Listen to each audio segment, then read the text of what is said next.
જય શ્રી કૃષ્ણ. સ્વાગત છે તમારું અમારા નવા વિડીયોમાં.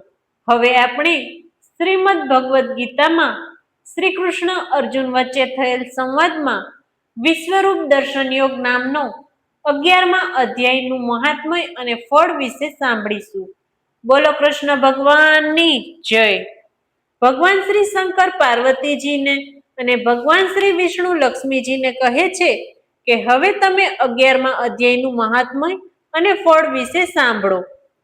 વિવાહ મંડપ નામના નગરમાં હોલિકા નામે એક બ્રાહ્મણ રહેતો હતો. તે ખેતીનું કામકાજ કરતો હતો. એક દિવસ તે રખેવાળી કરતો હતો ત્યારે કેટલાક જંગલી પ્રાણીઓ ત્યાંથી પસાર થતા એક મુસાફરને મારી નાખ્યો.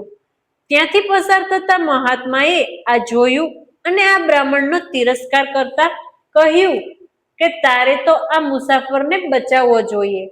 તેને બદલે તું નિષ્ક્રિય રહી જોઈ રહ્યો, આથી તું રાક્ષસ થા. આ શ્રાપ આપ્યા પછી તે બ્રાહ્મણ ગરગરવા માંડતા મહાત્માએ કહ્યું કે કોઈ ગીતાજીના 11મા અધ્યાયનો પાઠ કરી તેનું મંત્રેલ પાણી તારા ઉપર છાંટશે ત્યારે તું આ શ્રાપમાંથી મુક્ત થઈશ. આ બ્રાહ્મણ રાક્ષસ બનતા બધાને ત્રાસ આપવા લાગ્યો.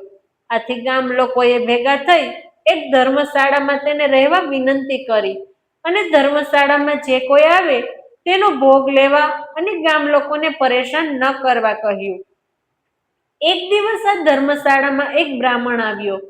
બીજે દિવસે આ બ્રાહ્મણને જીવતો જોઈ ચોકીદારને ગામ લોકોને આશ્ચર્ય પામ્યા. ચોકીદારે આ બ્રાહ્મણને અહીં રહેવા કહ્યું. એવામાં બન્યું એવું કે આ ચોકીદારના પુત્રનો મિત્ર ધર્મશાળામાં એક દિવસ માટે રહેવા આવ્યો હતો. તેની સાથે ચોકીદારનો પુત્ર પણ રહી ગયો. બીજે દિવસે સવારે આ બંનેને રાક્ષસે મારી નાખ્યા. ચોકીદારે આ જોયું, તેના હોશ ઉડી ગયા.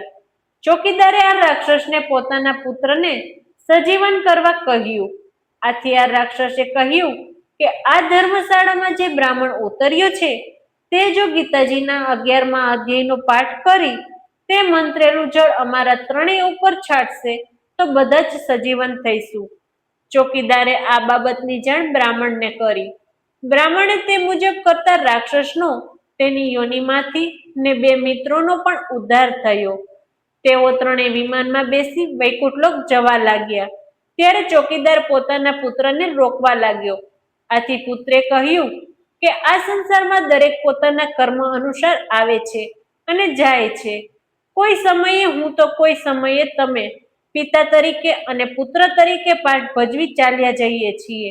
તમે જોયું કે ગીતાજીના 11મા અધ્યાયના પાઠના મંત્રેલા જળથી અમારો ઉદ્ધાર થયો, તેમ તમે પણ તમારો ઉદ્ધાર કરવા આ બ્રાહ્મણ પાસે ગીતાજીનો 11મો અધ્યાય સાંભળજો. ચોકીદારે આ મુજબ કરતા તેનો પણ પાછળથી ઉદ્ધાર થયો ને તે મુક્તિ મેળવી વૈકુંઠલોક પામ્યો. બોલો કૃષ્ણ ભગવાનની જય.